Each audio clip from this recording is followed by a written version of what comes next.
Buenos días.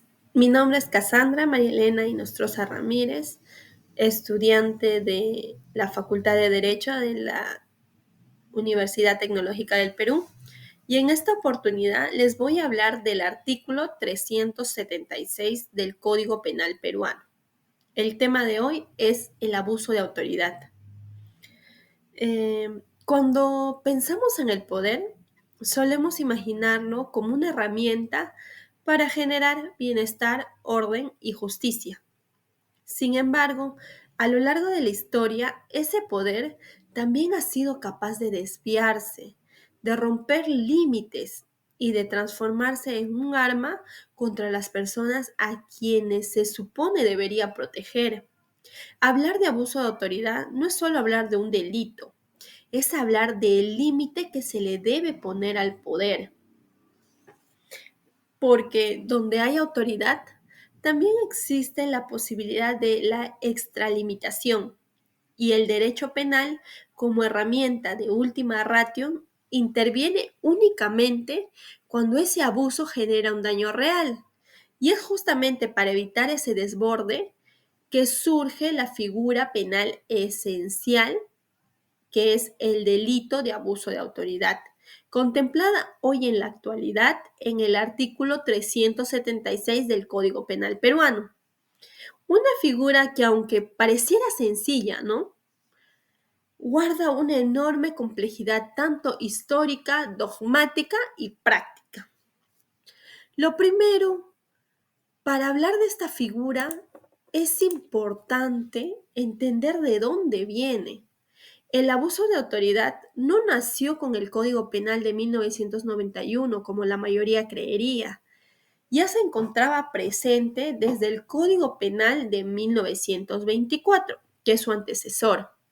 ¿En qué artículo? Pues en el artículo 337, donde se sancionaba al funcionario que ejecutara un acto arbitrario cualquiera, en perjuicio de otro.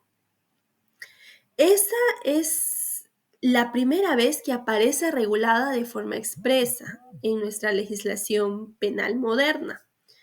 Cuando cuando el Código Penal de 1991 entra por fin en vigencia, la figura fue incorporada nuevamente, pero ahora se encontraba bajo el artículo 376, el que actualmente conocemos.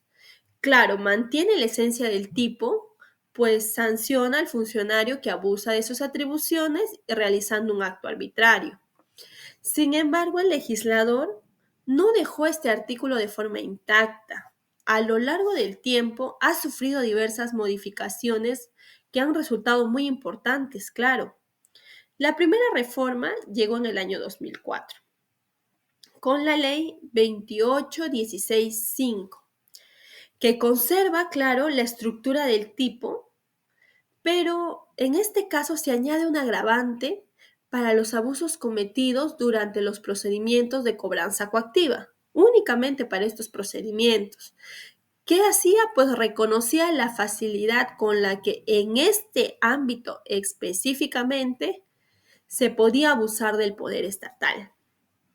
Posteriormente, en el año 2011, con la ley 2973, apareció un cambio decisivo en el artículo 376. Empezó a exigirse de manera explícita que el acto arbitrario cause un perjuicio concreto. ¿Qué nos quiere decir esto? Que ya no bastaba con que el funcionario actuara de manera arbitraria. Ahora era estrictamente necesario que su conducta generara un daño real. Además, la pena se elevó a 3 años. Y cuando nos referimos a la modalidad agravada que se encuentra vinculada a la cobranza coactiva, aumentó la conminación penal hasta 4 años. De este modo, el legislador modernizó no solo el tipo penal, sino que también lo alineó con el principio de fragmentariedad del derecho, lo que reservaba la sanción penal para los casos que sean verdaderamente lesivos.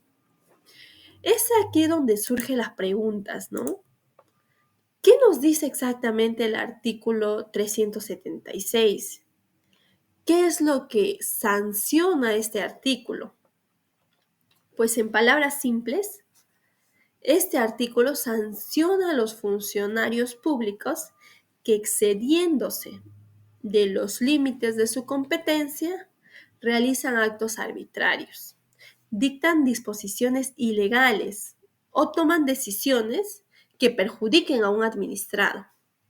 Es decir, el corazón del delito de abuso de autoridad es la extralimitación, es sobrepasar el marco legal de la función que ejercen en el momento. Y es aquí también donde entran a tallar los elementos del tipo penal, porque para que exista abuso de autoridad deben concurrir varios componentes. En primer lugar tenemos al sujeto activo. ¿Quién viene a ser el sujeto activo? Pues es la persona que realiza el acto, que necesariamente debe ser un funcionario público que tenga poder, que tenga autoridad, que provenga del ius imperium. Segundo, es la conducta. ¿En qué consiste? Pues consiste en una acción arbitraria o contraria a la ley que realiza este funcionario público. Como tercer componente tenemos la extralimitación. ¿Qué nos quiere decir esto? Es actuar fuera de la competencia legal que dispone del cargo. Como cuarto punto tenemos el prejuicio, entendida como la afectación real a la persona. Esta afectación no solo es para una persona, también puede ser para la propia administración pública. Y finalmente tenemos el dolo. Pues el dolo lo conocemos como la intención consciente de actuar fuera de la legalidad. ¿Qué quiere decir esto? Que no basta con equivocarse. El funcionario debe tener la total intención de realizar este acto. Es por ello que la doctrina también ha reflexionado mucho este tipo penal, esta figura. Uno de los profesores que ha hablado sobre este tema viene a ser el profesor Raúl Parión Arana, que nos señala y manifiesta que el abuso de autoridad debe ser penalmente perseguido cuando afecte derechos fundamentales de los ciudadanos y no puede ser corregido únicamente por vía administrativa. Él afirma que el bien jurídico protegido es en esencia la esfera de la libertad particular frente al poder público. Por otro lado, tenemos al doctor Manuel Abanto Vázquez, quien destaca que el artículo 376 del Código Penal cumple una función supletoria indispensable, pues cubre aquellos vacíos en los que la corrupción o el abuso no encajan en tipos más detallados y sostiene que su correcta aplicación va a garantizar y preservar la legalidad del ejercicio de la función pública. Ahora bien, como toda figura penal, este delito tiene sus pros y tiene sus contras. La regulación de este delito, claro. Entre sus ventajas, podemos destacar que protege al ciudadano ante los abusos estatales que no encajan en tipos específicos, ya que actúa como una red de seguridad frente a las actuaciones arbitrarias y obliga a que el ejercicio del poder se mantenga dentro de los márgenes de legalidad y razonabilidad. Además, su exigencia de perjuicio concreto evita criminalizar errores administrativos que se podrían considerar menores, pero también, como todo, tiene sus desventajas.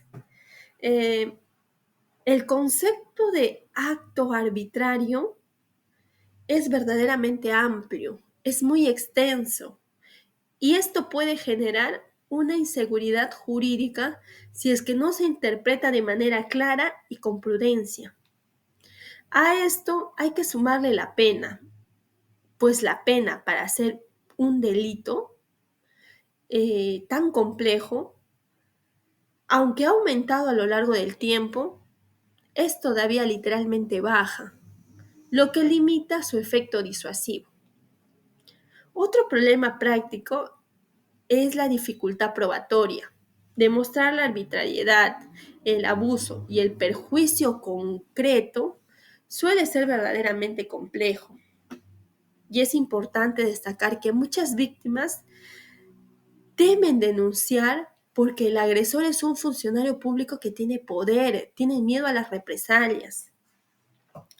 Finalmente, el carácter subsidiario, aunque dogmáticamente se podría decir que es correcto, puede llevar a que muchos casos de estos sean tratados como faltas administrativas, dejando claro esa sensación de impunidad, esa sensación de que no se logra la justicia que uno espera. Es así que si nos vamos a la jurisprudencia, un ejemplo claro de este tipo lo podemos encontrar en la casación número 950-2018 de Tumbes. ¿Qué nos dice la Corte Suprema? En este caso, el tribunal establece que, claro, el artículo 376 del Código Penal no se aplica cuando la conducta del funcionario encaja en un tipo penal especial. Es decir, si hay un delito más preciso para la conducta del funcionario, debe aplicarse este tipo y no el genérico, que viene a ser en este caso el artículo 376, abuso de autoridad. Esta decisión consolida la naturaleza subsidiaria del artículo 376 y evita la expansión indiscriminada del delito de abuso de autoridad. A pesar de esto, el artículo 376 sigue siendo una herramienta muy importante para el control del ejercicio del poder. En un Estado democrático, la autoridad no puede, bajo ningún contexto, convertirse en arbitrariedad, y si lo hace, pues debe responder conforme a la ley. Como estudiante de Derecho, pienso que esta norma tiene todavía espacio para evolucionar. Podría definirse mejor el concepto de acto arbitrario, reforzar su eficacia práctica y, sobre todo, debe mejorar los mecanismos de protección hacia las víctimas. Entonces, aquí también me surgió una pregunta, ¿no? ¿Por qué es tan importante estudiar y comprender este delito? Porque el abuso de autoridad no es solo afecta a un individuo, afecta la confianza en el Estado, vulnera la democracia y debilita la legitimidad institucional. Cuando un funcionario sobrepasa, no solo comete un delito, rompe el pacto de confianza con la ciudadanía. Es por eso que, bajo mi perspectiva, el artículo 376 no debe verse únicamente como una norma penal, sino como una herramienta de control, equilibrio y sobre todo de protección. Su existencia nos recuerda que el poder debe ejercerse con responsabilidad dentro del marco de la ley y pensando siempre en el bienestar de la sociedad en general. Como modo de conclusión, al desarrollar este trabajo, he podido ahondar que el abuso de autoridad sí es una figura compleja, es una figura muy dinámica y profundamente necesaria en cualquier Estado democrático. Sus modificaciones, su jurisprudencia y el desarrollo doctrinario nos demuestran que sigue teniendo un amplio terreno para debatir. Es un delito que está todavía en construcción. Pero sobre todo, esto nos recuerda algo muy esencial, algo muy importante que no se debe de olvidar. Es que la autoridad no es un privilegio, sino debe ser entendida como una responsabilidad que debe ejercerse con límites, transparencia y sobre todo con respeto por los derechos de los ciudadanos, de los derechos de todos. Para finalizar esta exposición, voy a mencionar la frase de Montesquieu que me ha parecido muy muy encajada en este artículo, que es para que no se pueda abusar el poder, es preciso que el poder detenga el propio poder. Muchas gracias. Gracias por la atención.